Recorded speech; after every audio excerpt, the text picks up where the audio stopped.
কাঁঠালের মুচি, 3টে আমি মুচি নিয়েছি গাছ থেকে পেরে। তো এগুলো দিয়ে আপনাদের আজকে আমি মাখা বানিয়ে দেখাবো।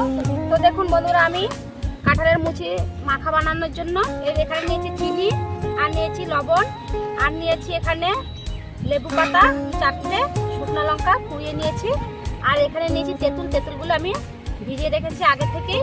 এখন আমি ছোটো ছোটো করে কেটে দিচ্ছি। কেটে আমি ডাইরেক্ট জলে ফেলে দেবো। একবার ধুয়ে নিয়েছি, আর একবার ধুয়ে নেবো, তারপরে এই মিক্সির দ্বারা আমি পিষে নেবো। কাঁঠালের মুচিগুলি মিক্সি দিয়ে পিষে নিয়ে এসেছি।